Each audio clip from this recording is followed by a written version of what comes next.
Hello student, how are you? I am Shahid Khan and today we will discuss the explanation of our second mock test. So अगर आपने हमारा पहला mock test नहीं देखा तो इसी प्लेलिस्ट में पहले मॉक टेस्ट की एक्सप्लेनेशन मौजूद है और अब हम सेकंड मॉक टेस्ट की बात करेंगे। उसकी एक्सप्लेनेशन देखेंगे कि उसमें जो क्वेश्चन थे उनको आपने कैसे सॉल्व करना है जी। तो स्टार्ट करते हैं जी। हमारे पास पहला क्वेश्चन था कि which one of the following halide can be used in Friedel craft reaction, कि हमारे पास ये अल्काइल हैलाइड दिए हुए हैं और इनमें से पूछ रहा है कि इनमें से कौन सा अल्काइल हैलाइड जो है आप यूज़ कर सकते हो किसमें फ्रीडल क्राफ्ट रिएक्शन में। तो बच्चों याद रखो, हमारे पास मैं आपको बताता हूँ कि पहला ऑप्शन करेक्ट है और बाकी बी सी डी ये करेक्ट नहीं है। पहले का भी बताऊँगा क्यों करेक्ट है और बाकियों को भी बताऊँगा क्यों करेक्ट नहीं है जी। तो बच्चों देखें, जो पहला आपके पास क्या है कंपाउंड है, क्या है आइसोप्रोपाइल क्लोराइड। क्या मतलब, ये आपके पास इस कंपाउंड की बात हो रही है जी।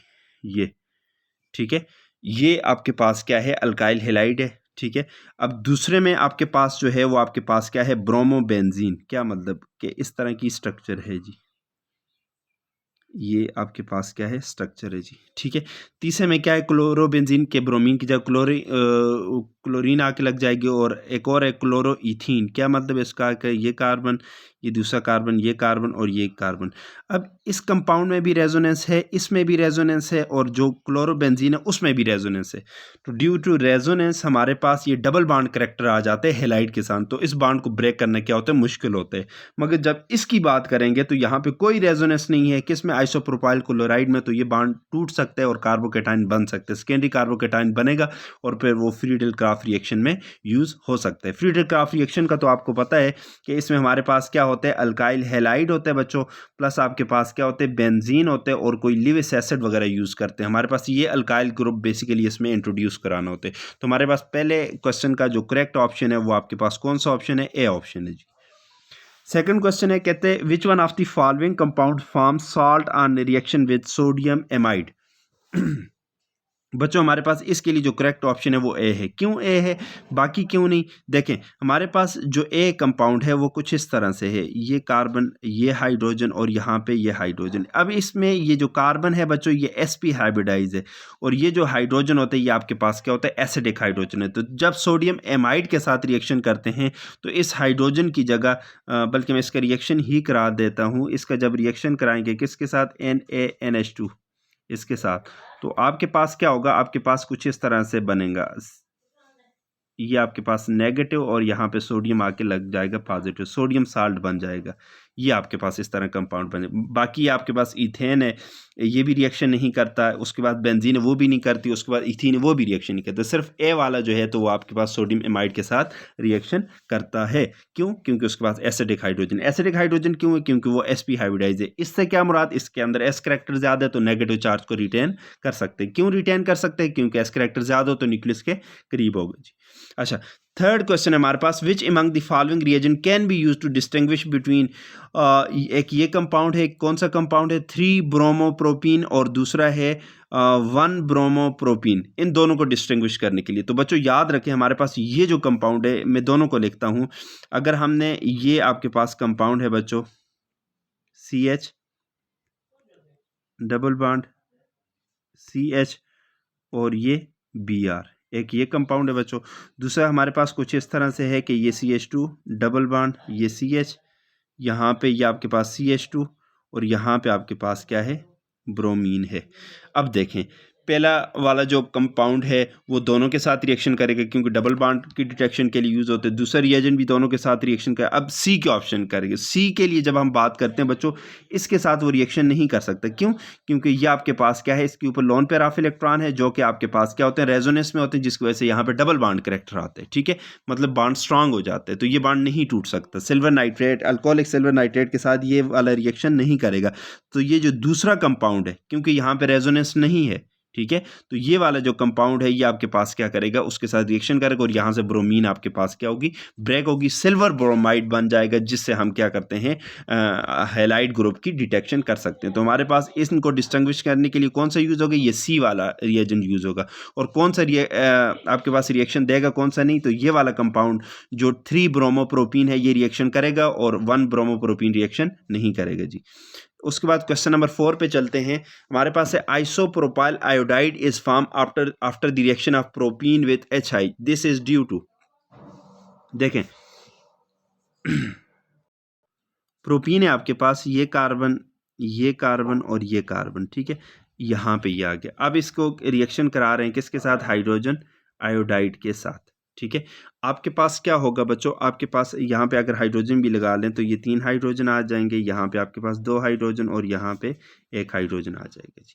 अब मार्कोनी ऑफ रूल के अकॉर्डिंग एडिशन होगी, हाइड्रोजन इसके पास जाएगा तो आपके पास क्या बनेगा, ये कार्बन, ये CH3, ठीक है, ये आपके पास कार्बन और ये CH3, ठीक है, और यहाँ पे हाइड्रोजन और ये आपके पास क्या है, प्लस चार्ज, और बाद में आयोडाइड आयन के इसके साथ आके लग जाएगा। तो हमारे पास पहला ऑप्शन भी नहीं हो सकता क्योंकि कार्बोकेटाइन इन्वॉल्व, रेडिकल तो है नहीं, होमोलाइसिस भी नहीं होती, हेट्रोलाइसिस होती है, मोर स्टेबल कार्बन है वो भी नहीं, तो D option more stable carbocation, क्योंकि ये सेकेंडरी कार्बोकेटाइन है जो कि स्टेबल होते हैं, ये बनता है, इसलिए ये आपके पास कंपाउंड बनेगा जी, आइसोप्रोपाइल आयोडाइड बन जाएगा जी। तो हमारे पास ऑप्शन कौन सा है, डी ऑप्शन।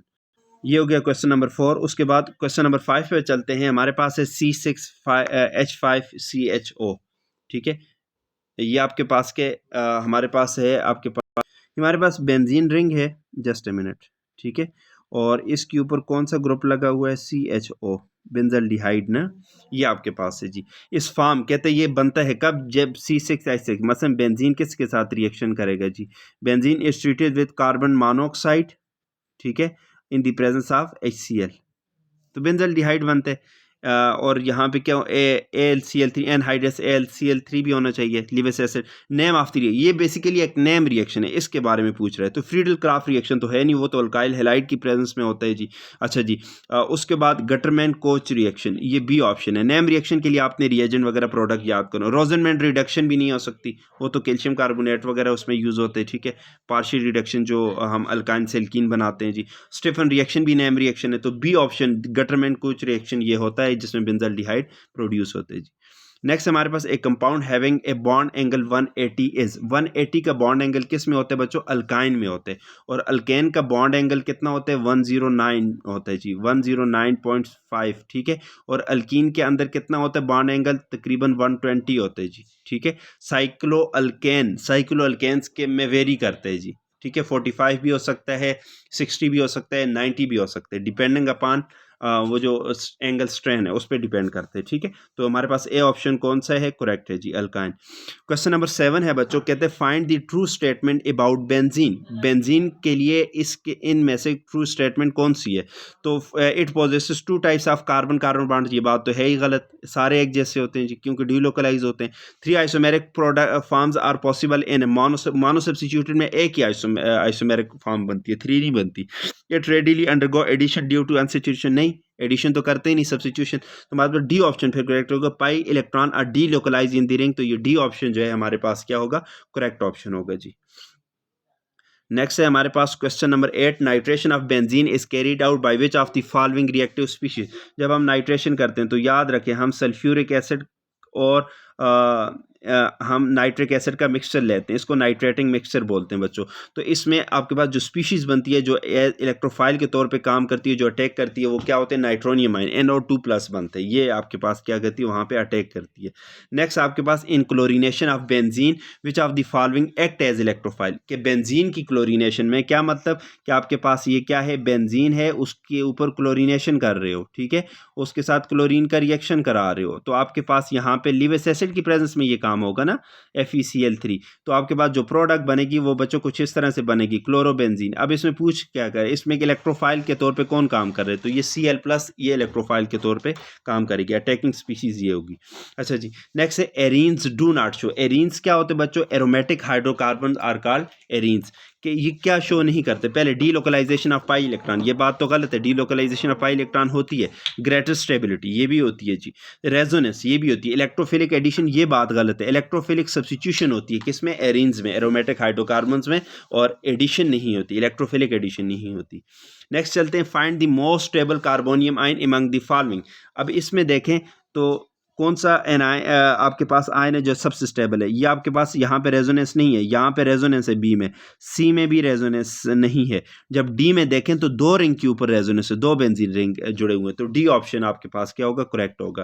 क्वेश्चन नंबर 12 है, कहते हैं which of the following groups are most likely to be ortho para directing. तो बच्चों याद रखें, जो एक्टिवेटिंग ग्रुप्स होते हैं, जो रिंग को इलेक्ट्रॉन डेंसिटी डोनेट करते हैं, वो हमारे पास क्या होते हैं? Ortho para directing.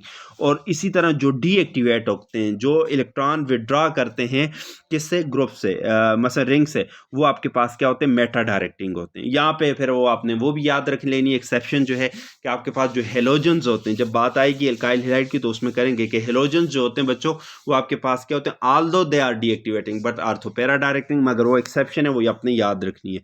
जनरली हम बात करें तो एक्टिवेटिंग ग्रुप जो होते हैं वो आर्थोपैरा डायरेक्टिंग होते हैं। Next है question number 13, the product form predominantly in the reaction of toluene with chlorine in the presence of FeCl3। यहाँ पे इस चीज़ का ख्याल रखने, अगर आपके पास क्या है? टॉल्वीन, जस्ट ए मिनट, यहाँ पे ना एक ही उसमें मैं दोनों को क्लियर कर लेता हूँ। आपके पास क्या है? टॉल्वीन है। टॉल्वीन क्या होता है बच्चों? जब बेंजीन रिंग के ऊपर क्या हो? CH3 ग्रुप, ये टॉल्वीन है जी। इसके 2 तरह के मैं रिएक्शन कराता हूँ। एक रिएक्शन मैं इस साइड पे कराता हूँ, किसकी प्रेजेंस में? FeCl3, ठीक है। और यहाँ पे क्या है? क्लोरीन है। आपके पास प्रोडक्ट जो बनेगी वो क्या बनेगी? और दूसरा रिएक्शन मैं कराता हूँ बच्चों किसकी प्रेजेंस में? क्लोरीन की प्रेजेंस में। यहाँ पे भी, मगर यहाँ पे लीविस एसिड नहीं लेते, यहाँ पे मैं HMu लाइट ले लेता हूँ। तो बच्चों प्रोडक्ट्स दोनों केसेस में डिफरेंट होंगी। अब क्या होगी? देखो, पहले जो केस है इसमें जो प्रोडक्ट बनेगी वो कुछ इस तरह से बनेगी, ठीक है। ये आपके पास CH3, क्योंकि CH3 आर्थोपैरा डायरेक्टिंग है, तो यहाँ पे भी आपके पास क्लोरीन आ सकती है, या पे दूसरा आपके पास कंपाउंड में यहाँ पे बना देता हूँ कि यहाँ पे क्लोरीन, ये आर्थो वाला आइसोमर आ गया, ये पैरा वाला। और जब लाइट की प्रेजेंस में होगी तो आपके पास जो रिएक्शन होगा कुछ इस तरह से होगा, आपके पास प्रोडक्ट ये बनेगी बच्चों, CH2Cl। इस तरह कंपैरेटिव स्टडी आपने करनी है, इस तरह चीज़ें याद भी रहती हैं और आपसे किसी टाइप के भी MCQs मिस नहीं होगा जी, ठीक है। Chlorine in the presence of light में बात करेंगे तो बेंजाइल क्लोराइड, और इन the presence of Lewis acid chlorination करेंगे तो आर्थो एंड पैरा प्रोडक्ट, तो आर्थो एंड पैरा क्लोरोटाल्वीन आपके पास आंसर होगा, करेक्ट आंसर। नेक्स्ट चलते हैं, कहते हैं which of the following will not undergo Friedel craft reaction readily. कौन सा कंपाउंड है जो फ्रीडल क्राफ्ट रिएक्शन नहीं करता? तो बच्चों आपने ना, जब आपको आंसर ना आता हो, सपोज आपको आंसर का पता ही नहीं है, आप सिर्फ कंपाउंड देखें जी। पहला कौन सा है जी? टॉल्वीन है जी। देखें, मैं अगर सपोज आपको आंसर नहीं आता तो आपने इसको किस तरह पहुंचना है? कमाल तो ये है ना, जब आपके पेपर में बैठे हो, आपको क्वेश्चन का पता ही नहीं है आंसर कौन सा है, फिर आप दूसरी चीज़ों को देख के अगर आप आंसर निकाल लेते हैं तो कमाल तो इस चीज़ में है ना, ठीक है। अब देखें,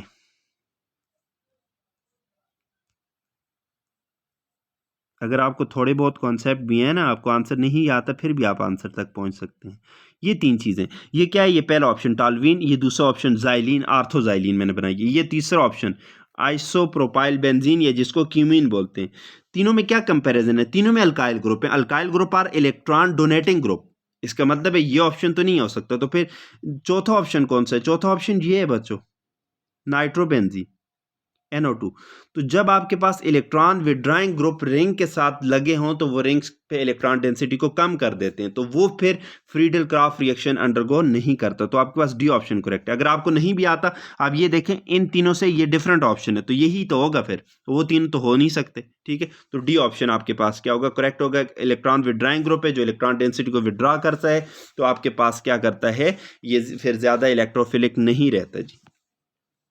अच्छा जी, नेक्स्ट चलते हैं जी। The product form when benzene reacts with acetyl chloride in the presence of AlCl3 is.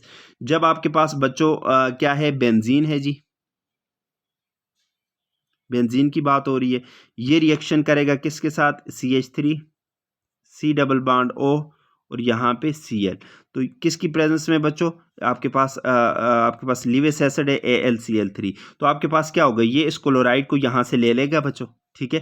तो ये आपके पास कार्बोकेटाइन, तो ये बेंजीन रिंग के ऊपर लग जाएगा, तो ये कौन सा ऑप्शन बनता है? ये बनता है जी, एसीटोफिनोन बन जाएगा, ठीक है। एरोमेटिक कीटोन्स बन जाएगी। सी ऑप्शन आपके पास क्या होगा? करेक्ट होगा जी। अच्छा जी, अच्छा इसका नाम क्या होता है? ये फ्रीडल क्राफ्ट अल्काइलेशन नहीं है, एसाइल ग्रुप इंट्रोड्यूस हो रहा है। So this is called Friedel Crafts acylation. Friedel Crafts acylation इसको बोलते हैं क्योंकि एसाइल ग्रुप ऐड हो रहा है, ये आपने याद रखना है। उसके बाद है find the reaction reactants other than AlCl3 in Friedel craft alkylation. देखो फ्रीडल क्राफ्ट अल्काइलेशन में एक लिविस एसिड दिए, इसके बाद कौन से रिएक्टेंट हो बच्चों, आपको पता है आपके पास पहले में बेंजीन CH, ये तो कर ही नहीं सकते, दूसरा भी नहीं कर सकता, तीसरा और चौथा। अच्छा तीसरा ऑप्शन करेक्ट है, चौथा करेक्ट नहीं है, क्यों? आपके पास फ्रीडल क्राफ्ट अल्काइलेशन की बात हो रही तो अल्काइल ग्रुप ऐड होते हैं, तो अल्काइल हेलाइड और बेंजीन और लिविस एसिड होते हैं। जो डी ऑप्शन है ये एसाइलेशन के लिए, फ्रीडल क्राफ्ट एसाइलेशन के, इसमें एसाइल ग्रुप इंट्रोड्यूस हो रहा है, ठीक है। दोनों डिफरेंट है। सी ऑप्शन आपके पास क्या होगा, करेक्ट होगा। क्वेश्चन नंबर 17 है बच्चों कि identify the correct statement which is related to aromatic hydrocarbon. Correct statement पता करें जो एरोमेटिक हाइड्रोकार्बन से रिलेटेड है। अच्छा जी, पहला है it has only sigma bond, बात ही गलत है, लाजमी सिग्मा बॉन्ड तो सिर्फ नहीं होंगे, पाई भी होंगे। It has only pi bond, ये भी नहीं हो सकता। It has a sigma and 2 pi bond, नहीं जी, एक सिग्मा 2 पाई बॉन्ड, ऐसा भी नहीं है। It has a sigma and D localise pi electron, ये बात ठीक है कि इसके अंदर सिग्मा बॉन्ड होते हैं और पाई बॉन्ड भी होते हैं, मगर वो पाई बॉन्ड क्या होंगे, डी लोकलाइज होंगे, तो तब हम उसको क्या बोलेंगे, हम उसको एरोमेटिक हाइड्रोकार्बन जिनको एरीन बोलते हैं वो बोलेंगे। नेक्स्ट है हमारे पास क्वेश्चन नंबर 18, कहते हैं select the incorrect option. The aromatic hydro incorrect कौन सा है, मतलब कौन सी बात गलत है? तो पहला है the aromatic hydrocarbon has a pleasant aroma smell, ठीक है बात।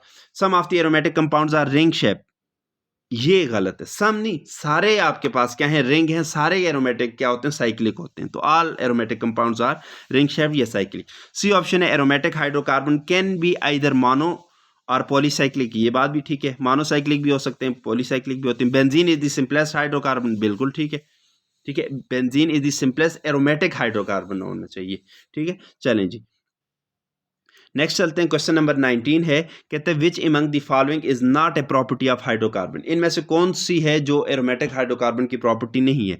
पहली बात, दीज कंपाउंड है वेरी गुड एरोमेटिसिटी, ठीक है जी। उसके बाद दीज कंपाउंड है एक्सीलेंट स्टेबिलिटी, बिल्कुल ठीक है। सी ऑप्शन है these compound do not undergo nucleophilic substitution but they undergo electrophilic substitution, ये बात गलत है जी, ठीक है। नॉर्मली आपको सही लग रही होगी मगर ये बात गलत है और हमने इनकरेक्ट स्टेटमेंट ही पता करनी है, तो ये सी ऑप्शन ही है। चौथा है they exist a strong ratio between carbon and hydrogen. अब ये सी ऑप्शन क्यों गलत है, ये एरोमेटिक की प्रॉपर्टी क्यों नहीं है कि aromatic compound along with electrophilic substitution ये न्यूक्लियोफिलिक सब्स्टिट्यूशन भी देते हैं, ठीक है। मगर न्यूक्लियोफिलिक सब्स्टिट्यूशन तब देंगे, याद रखें, जब इसके साथ क्या हो, इलेक्ट्रॉन विड्रॉइंग ग्रुप लगे हो, ठीक है, इलेक्ट्रॉन विड्रॉइंग ग्रुप लगे हो ना, तो तब न्यूक्लियोफिलिक सब्स्टिट्यूशन भी देते हैं। जैसे मैं आपको एक एग्जांपल देता हूं बच्चों, हमारे पास मैं देखता हूं जगह कोई और, हाँ इसमें जगह है ना, वो पिछले एग्जांपल में यहाँ पे देता हूँ, फिर इस क्वेश्चन पे बाद में आते हैं।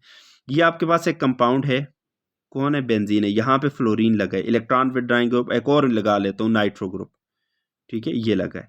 जब हम क्या करते हैं बच्चों, जब हम क्या करते हैं, इसको किसी न्यूक्लियोफाइल के साथ इसका ट्रीटमेंट का, मसलन सोडियम मेथॉक्साइड कर लो, ठीक है, इसके साथ इसका रिएक्शन कराते हैं, तो ये फ्लोरीन की जगह जाके क्या होता है, लग जाता है जी, यहाँ पे ऐसे ही NO2, ठीक है, और फ्लोरीन की जगह OCH3 ये लग जाएगा, क्योंकि ये नेगेटिव होता है ना, ये पॉजिटिव। अब न्यूक्लियोफाइल इंट्रोड्यूस हो गए, तो बेंजीन या जो एरोमेटिक हाइड्रोकार्बन है ये along with electrophilic substitution nucleophilic substitution भी देते हैं, मगर उसके लिए कंडीशन ये है कि इनके साथ क्या हो, इलेक्ट्रॉन विड्रॉइंग ग्रुप लगे होने चाहिए। अच्छा जी, सॉरी, हमारे पास ये था, अच्छा 19 था, अब 20, क्वेश्चन नंबर 20 की तरफ चलते हैं जी। ये क्या है, कह रहा है बच्चों क्वेश्चन नंबर 20 में, जस्ट मैं इसको मैं रब कर लूँ फिर इस पे चलते हैं। क्वेश्चन नंबर 20 है हमारे पास, कहते हैं कि the main source of arenes are, arenes क्या हो, एरोमेटिक हाइड्रोकार्बन, उसके मेन सोर्स क्या है बच्चों, हमारे पास पेट्रोलियम और कोल तार, ये दो सोर्स है ना, इन्हीं से ऑब्टेन होते हैं, तो ये petroleum and coal tar are the main source of arenes aromatic hydrocarbon. Question number 21 है और ये लास्ट टाइम KPPSC का क्वेश्चन भी है, KPPSC में डायरेक्टली विद सेम स्टेटमेंट ये आया हुआ है कि ozonolysis of benzene produce, benzene है इसकी आप क्या करें, ओजोनोलाइसिस करें, ओजोन के साथ ट्रीट कराएं, तो आपके पास क्या बनते हैं, तो बच्चों याद रखें आपके पास क्या बनते हैं, ग्लाइऑक्सल बनता है, ठीक है। यहाँ से कुछ इस तरह से होते हैं, जस्ट मिनट मैं आपको यहाँ पे ही करके बता दूं ताकि आपको भूले ना। जस्ट अ मिनट, यहाँ से ये बॉन्ड ब्रेक होगा, यहाँ से ये बॉन्ड ब्रेक होगा, यहाँ से ये बॉन्ड ब्रेक होगा, दो कार्बन के स्पीशीज बनेंगे और दोनों पे आप क्या करें, कार्बोनाइल ग्रुप इंट्रोड्यूस करा लें जी। ठीक है, दोनों कार्बन मसन यहाँ पे आपने ब्रेक किया ना, एक इधर तो एक साइड पे भी कार्बोनाइल कार्बन लगा लिया, ठीक है, दूसरे के साथ भी, बाकी क्या करें, हाइड्रोजन लगा लें। इस तरह के कितने मालिक्यूल बनेंगे, 3 बनेंगे। इसको हम क्या नाम देते हैं, ग्लायोक्सल का नाम देते हैं, विद सेम स्टेटमेंट। इसी तरह क्वेश्चन आया हुआ KPPSC का पास पेपर देख लें, मेरी जो वीडियो उसकी प्लेलिस्ट में मौजूद है, बाकी प्लेलिस्ट देखें ना, पास पेपर की प्लेलिस्ट में ये चीज़ मौजूद है, देख लें वहाँ जाके। क्वेश्चन नंबर 22 है बच्चों, the preparation of benzene from acetylene can be said as, SAID होगा, अच्छा सेड एज, उसको हम क्या नाम देते हैं, एसिटाइलिन क्या होता है, ये होता है जी।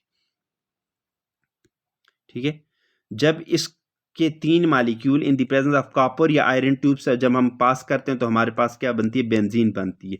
तो इसको हम ऑक्सीडेशन भी नहीं कह सकते, डिहाइड्रेशन भी नहीं कह सकते, कंडेंसेशन भी नहीं कह सकते। ऑक्सीडेशन जब कोई चीज़ ऑक्सीडाइज हो रही है, एडिशन ऑफ ऑक्सीजन हो रही हो, तब कहते हैं। तो इसको हम पॉलीमराइजेशन कह सकते हैं कि स्मॉल मालिक्यूल मिलकर एक लार्ज मालिक्यूल बनाते हैं, पॉलीमराइजेशन कह सकते हैं। कंडेंसेशन वो होती है जब कंडेंस कोई चीज़ें आपस में मिलें मगर साथ कोई स्मॉल मालिक्यूल क्या हो, एलिमिनेट भी हो। ठीक है, डिहाइड्रेशन वो होती है जिसमें वाटर रिमूवल हो। तो कोई ऑप्शन नहीं है, बी ऑप्शन आपके पास क्या है, करेक्ट है जी। नेक्स्ट चलते हैं, क्वेश्चन नंबर 23 है कि benzene is heated in air with V2O5 vanadium pentoxide at 450 degree, it undergoes. क्या आपके पास क्या है, बेंजीन है बच्चों,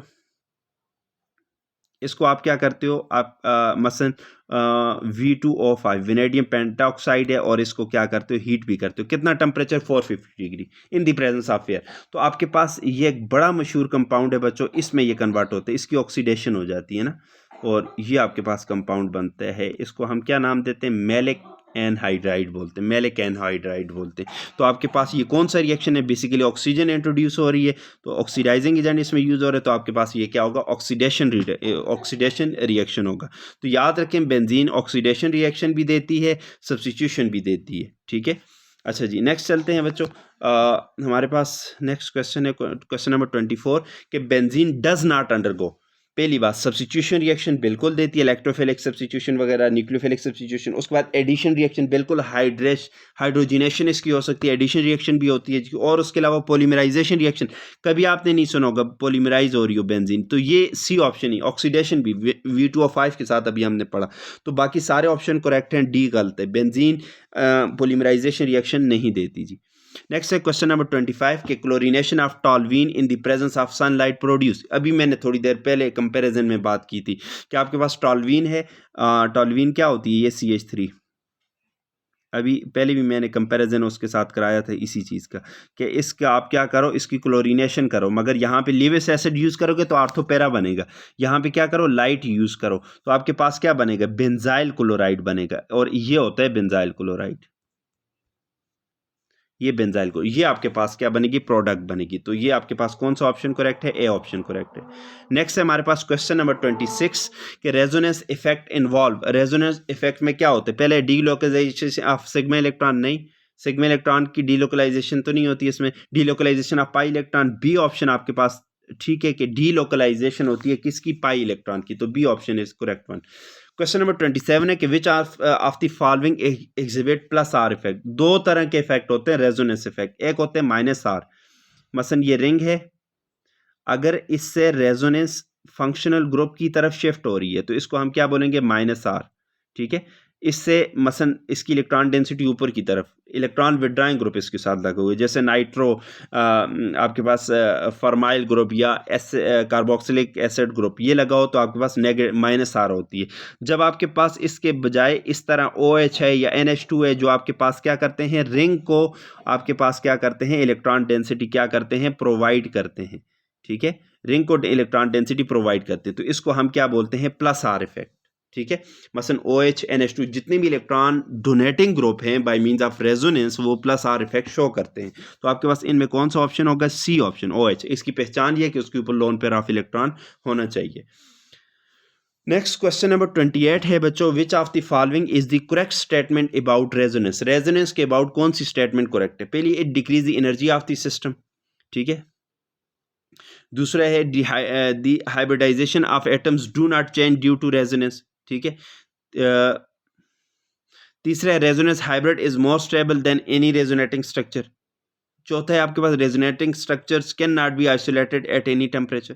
ठीक है, तो सी ऑप्शन आपके पास क्या है, करेक्ट स्टेटमेंट अबाउट रेजोनेंस के अबाउट कि जो रेजोनेंस हाइब्रिड होती है वो जितनी भी आपके पास रेजोनेटिंग जो कैनोनिकल फॉर्म्स होती हैं उनसे क्या होती है, ज़्यादा स्टेबल होती है। नेक्स्ट हमारे पास क्वेश्चन नंबर 29 है, कहते हैं चूज द इनकरेक्ट स्टेटमेंट, गलत जो स्टेटमेंट उसको क्या करें, सिलेक्ट करें about the resonance contributing structure of resonance hybrid, कि जो आपके पास क्या है इनकरेक्ट स्ट्रक्चर है, उसको इनकरेक्ट स्टेटमेंट है उसको आप क्या करें बताएं जी। पहले equivalent contributing structure make the resonance very important. दूसरा है contributing structure contribute to the resonance hybrid in proportion of their energies. तो ये बात आपके पास क्या है, गलत है जी। ठीक है, कि रेजोनेंस हाइब्रिड जो है वो आपके पास क्या करती है, कंट्रीब्यूशन करती है इन प्रोपोर्शन ऑफ देयर एनर्जीज, का मतलब है जितनी एनर्जी ज़्यादा इतनी ज़्यादा कंट्रीब्यूट करेगी। हालांकि ये बात अपोजिट है, जितनी एनर्जी कम होगी जितनी स्टेबल होगी, एनर्जी और स्टेबिलिटी का इन्वर्स रिलेशन है ना, जितनी एनर्जी कम होगी या जितनी स्टेबल होगी उतना ज़्यादा कंट्रीब्यूट करेगी। तो बी ऑप्शन आपके पास क्या है, इनकरेक्ट है जी। क्वेश्चन नंबर 30 है कि which of the following compound does not have a resonance effect. इनमें से कौन सा ऐसा कंपाउंड है जिसमें अंदर रेजोनेंस नहीं होती। ए के भी अंदर होती है, बी के भी अंदर होती है, सी में नहीं होती, डी में नहीं, डी में भी होती है। देखें बच्चों क्यों नहीं होती, मैं बताता हूँ जी। ये आपके पास क्या है, बेंजीन रिंग है, उसके ऊपर क्या था, NH3 लगा हुआ है। जब NH3 है, नाइट्रोजन 4 बॉन्ड बनाते हैं तो इसके ऊपर क्या होता है, पॉजिटिव चार्ज आता है। जब पॉजिटिव चार्ज आता है तो इसका मतलब इसका lone pair of electron loss हो गए, अब ये रेजोनेंस कर ही नहीं सकता जी। ठीक है, तो ये रेजोनेंस नहीं कर सकता। तो ये आपके पास कौन सा ऑप्शन आ गया, सी ऑप्शन। नेक्स्ट है question number 31, which of the following conformation of n butane is more stable. तो बच्चों हमारे पास जो स्टेगर्ड कन्फर्मेशन है, जिसमें जो आपके पास क्या है, बल्कि ग्रुप होते हैं स्टेगर्ड में, एक दूसरे से दूर दूर होते हैं। ठीक है, एट मैक्सिमम डिस्टेंस, तो ये फॉर्म आपके पास क्या होती है, ज्यादा स्टेबल होती है जी। उसके बाद है find the correct order for relative energy of ethane conformation. Ethane की कन्फॉर्मेशन देखें तो तीन तरह की कन्फॉर्म, एक होती है एक्लिप्स, जिसमें बल्कि ग्रुप आपके पास क्या होते हैं, एक जैसे करीब करीब होते हैं। एक होती है स्क्यूड, कि बल्कि ग्रुप ना मैक्सिमम डिस्टेंस होते हैं ना मिनिमम, दरमियान में होते हैं। ठीक है, जो दरमियान सी अरेंजमेंट होती है जी। और एक होती है स्टैगर्ड। स्टैगर्ड क्या होती है, जिसमें बल्कि ग्रुप एक दूसरे से क्या होते हैं, फार अपार्ट होते हैं। तो हमारे पास क्या है, एनर्जी की बेस पे है, तो सबसे कम एनर्जी स्टैगर्ड की होती है, उसके पर ज्यादा एनर्जी क्या होती है, इक्लिप्स की। तो ए फॉर्म आपके पास क्या है, करेक्ट है। अगर हमसे स्टेबिलिटी क्या पूछे तो ये साइन अपोजिट हो जाएंगे। फिर स्टेगर्ड फॉर्म जो है ये ज्यादा स्टेबल होती है किससे, स्क्यूड से, और ये स्टेबल होती है किससे, इक्लिप्स से। ये फिर स्टेबिलिटी का ऑर्डर। मगर एनर्जी का ऑर्डर पूछा है, क्योंकि एनर्जी और स्टेबिलिटी का इन्वर्स रिलेशन है ना, जितनी एनर्जी ज्यादा इतनी स्टेबिलिटी कम, जितनी एनर्जी कम इतनी स्टेबिलिटी ज्यादा। तो ये आपने याद रखने जी। क्वेश्चन नंबर 33 है find the alkane which will only give one type of mono halogenated compound. ये भी पास्ट पेपर का क्वेश्चन है जी। अब देखें, आप सबको ड्रा करें जिसमें एक टाइप के एक टाइप के हाइड्रोजन एटम हो, तो इसका मतलब वो एक टाइप के ही आपके पास क्या करेगा, मोनो हेलोजिनेटेड कंपाउंड देगा। क्या मतलब, क्या आप इसको देखें, ए ऑप्शन आपके पास करेक्ट मैंने लगाया ना, तो इसको देखें कि ये क्या है, 2 di methyl propane, propane draw करें जी, 2 पोजीशन पे 2 मिथाइल ग्रुप ड्रा करें। अब हाइड्रोजन लगा लें, न्यू पेंटाइल है ना बेसिकली। ठीक है, अब इसमें देखें बच्चों, ये वाले हाइड्रोजन कौन से हैं, प्राइमरी, ये भी प्राइमरी। ठीक है, ये भी प्राइमरी, ये भी प्राइमरी। ठीक है, तो सारे हाइड्रोजन एक जैसे हैं, तो मोनो हेलोजिनेटेड जिलेशन करते हैं, एक हेलोजिनेटेड में इंट्रोड्यूस करते हो, तो जहां मर्जी लगाएं वो आपके पास क्या होगा, वन टाइप कंपाउंड आपको देगा जी। ठीक है, तो ए ऑप्शन आपके पास क्या है, करेक्ट है। क्वेश्चन नंबर 34 है the bond angle between hydrogen carbon carbon bonds in ethane is. Ethane के अंदर चूंकि इथेन एक सैचुरेटेड कंपाउंड है, तो इसका बॉन्ड एंगल कितना होता है, 109.5। तो डी ऑप्शन आपके पास क्या होगा, करेक्ट होगा। ये हमारे पास 34 हो गए। अब हम नेक्स्ट क्वेश्चन की तरफ चलते हैं। क्वेश्चन नंबर 35 कि alkenes undergo halogenation, it is example of, कि अल्केन्स एक ही टाइप के रिएक्शन देते हैं। मसलन दो टाइप के होते हैं, एक हेलोजिनेशन और दूसरा आपके पास क्या होती है, नाइट्रेशन। और दोनों रिएक्शन जो हैं by means of free radical substitution reaction होते हैं, और सब्स्टिट्यूशन में भी फ्री रेडिकल। तो आपके पास सी ऑप्शन है। हेलोजिनेशन आपके पास फ्री रेडिकल मैकेनिज्म आपने पढ़े हुए हैं, वो उससे देगा जी। क्वेश्चन नंबर 36 है, विच of the following is the most volatile compound. Volatile कौन से होते हैं जिनका बॉइलिंग पॉइंट कम होता है। ठीक है, बॉइलिंग पॉइंट आपके पास, आपको पता है बच्चों, बॉइलिंग पॉइंट जो है ये इनवर्सली प्रोपोर्शन होता है किसके, ब्रांचिंग के। क्या मतलब, जितनी ब्रांचिंग ज़्यादा इतना बॉइलिंग पॉइंट कम, और बॉइलिंग पॉइंट जो है, और जितनी आपके पास क्या है ब्रांचिंग जो है ज़्यादा होती है, इतना आपके पास क्या होता है, सरफेस एरिया क्या होता है, कम होता है। और जितना सरफेस एरिया क्या होता है, ज़्यादा होता है, इतना बॉइलिंग पॉइंट ज़्यादा। जितना सरफेस एरिया कम, इतना बॉइलिंग पॉइंट कम। तो जितना आपके पास क्या होता है, कंपाउंड वोलाटाइल होता है, उसका बॉइलिंग पॉइंट उतना कम होता है। तो हमसे क्या पूछ रहे हैं, मोस्ट वोलाटाइल कंपाउंड, कि जिसका सरफेस एरिया कम हो, जिसका बॉइलिंग पॉइंट कम हो, वो कौन सा होगा, जिसके अंदर ब्रांचिंग ज़्यादा हो। तो आप एन पेंटेन, इसमें तो कोई नहीं, आइसोब्यूटेन एक ब्रांच है, 2 मिथाइल ब्यूटेन, इसको भी देख लें। अब देखें सारे कंपाउंड्स को देखते हैं, just a minute, just relation मैंने आपको बता दी है जी। देखें एन पेंटेन, इसमें तो कोई नहीं ना, आइसोब्यूटेन या 2 मिथाइल ब्यूटेन, ये तो एक ही बात है। अब देखें 2 डाई मिथाइल प्रोपेन, 1 2 3 4 5, तो इसका आपके पास देखें मैक्सिमम ब्रांचिंग है, सरफेस एरिया सबसे कम, तो इसका आपके पास क्या होगा, बॉइलिंग पॉइंट कम होगा, और ये आपके पास क्या होगा, ज़्यादा वोलाटाइल होगा। नेक्स्ट है पैराफिन वैक्स। पैराफिन किसको बोलते हैं, सेचुरेटेड को जी। वैक्स जो सॉलिड फॉर्म में होते हैं, पैराफिन वैक्स आपके पास क्या होते हैं, सेचुरेटेड हाइड्रोकार्बन्स होते हैं जी। ए ऑप्शन आपके पास करेक्ट होगा। क्वेश्चन नंबर 38 है, find the correct order for the ease of formation of free radical. Free radical की स्टेबिलिटी जब हम देखते हैं ना बच्चों, तो हमारे पास जो टर्शरी हैं वो ज़्यादा स्टेबल होते हैं किसके मुकाबले में, सेकेंडरी, और वो ज़्यादा स्टेबल होते हैं प्राइमरी के में। और जो चीज़ जितनी स्टेबल होती है उतनी आसानी से बनती है। तो हमारे पास क्या होगा, ईज ऑफ फॉर्मेशन, तो आसानी से कौन सा, ये बी ऑप्शन करेक्ट है। टर्शरी आसानी से बनेगा सेकेंडरी के मुकाबले में, और सेकेंडरी वाला आसानी से बनेगा प्राइमरी के मुकाबले में। नेक्स्ट है क्वेश्चन नंबर 39 कि formation of an alkane from the reduction of an alkyl halide with zinc is known as. दो देखें जी, आपके पास RX है बच्चों, इसका एक साइड पे हम रिएक्शन कराते हैं जिंक के साथ, और दूसरी साइड पे इसका हम रिएक्शन कराते हैं बच्चों किसके साथ, just a minute, just a minute, दूसरी साइड पे इसका हम रिएक्शन कराते हैं किसके साथ, सोडियम के साथ। तो सोडियम के साथ जब अल्काइल हैलाइड का रिएक्शन कराते हैं बच्चों, उसको हम क्या नाम देते हैं, सोडियम के साथ जब अल्काइल हैलाइड का रिएक्शन कराएं तो उसको हम क्या नाम देते हैं, उसको हम नाम देते हैं वर्ट्स रिएक्शन। ठीक है, और आपके पास जब इसी का हम रिएक्शन कराते हैं किसके साथ, जिंक के साथ, ठीक है, तो उसको हम क्या बोलते हैं, फ्रैंकलैंड रिएक्शन बोलते हैं, उससे मिलता जुलता है। ठीक है, इसकी रिडक्शन हो जाती है और अल्केन बनते हैं जी, फ्रैंकलैंड रिएक्शन। ओके, नेक्स्ट है क्वेश्चन नंबर 40 कि find the compound with the highest boiling point among the following. अब देखें, boiling point is directly proportion to surface area, और सरफेस एरिया किसके directly is inversely proportion to branching, जितनी branching कम इतना surface area ज़्यादा।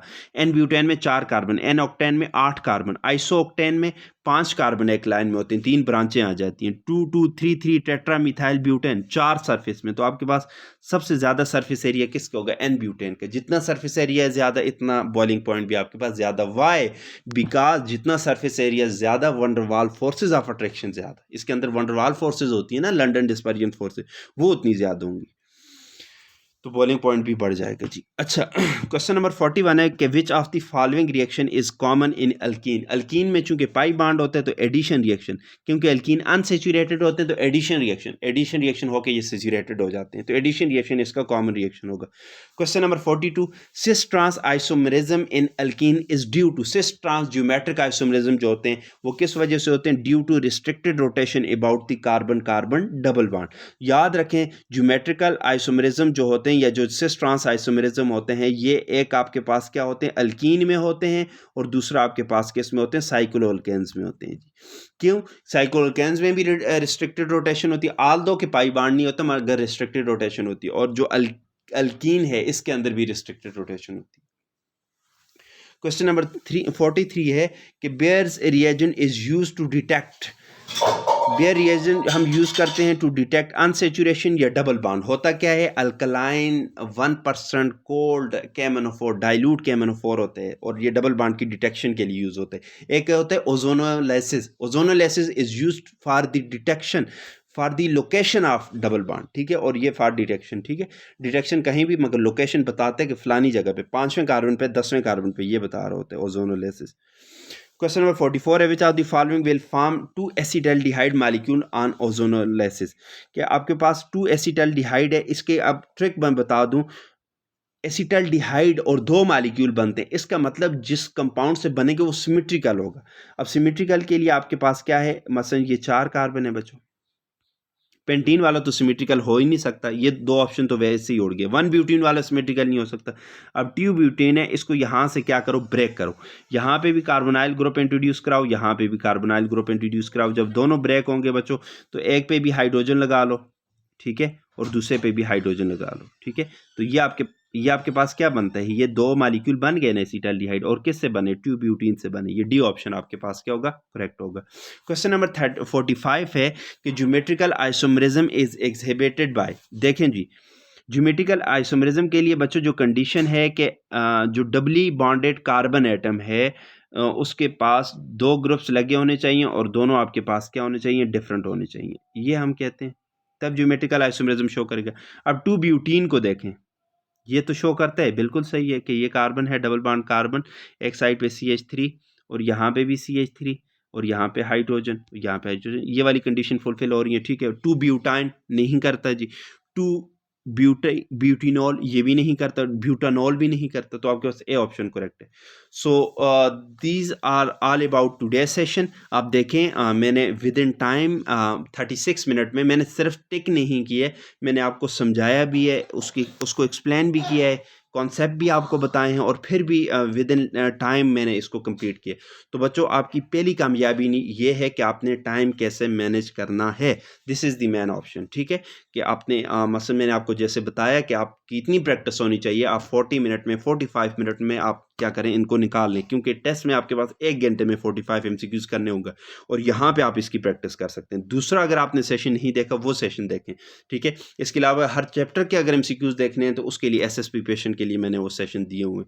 तो इंशाल्लाह इस मॉक टेस्ट को इसी तरह हम कंटिन्यू करेंगे। हमारे पास 25+ टेस्ट होंगे, अभी 2 टेस्ट हुए हैं। इंशाल्लाह आपकी बहुत बेहतरीन तैयारी होगी। जो चीज़ भी फिर भी कोई कन्फ्यूजन नहीं, आपने कमेंट बॉक्स में पूछ लेना है मुझसे। व्हाट्सएप ग्रुप में अगर आप ऐड है तो मुझसे वहाँ पूछ सकते हैं। अगर आप लोग व्हाट्सएप ग्रुप में ऐड नहीं हैं तो आप मुझे बता दें, आप इधर कांटेक्ट करें, व्हाट्सएप नंबर मेरा यहाँ गिवन है, तो आप वहाँ से कांटेक्ट करें, मैं आपको उस ग्रुप में ऐड कर लूँगा। So wish you good luck. फिर भी कोई कन्फ्यूजन तो I am here available for your confusion. Thank you so much, good luck.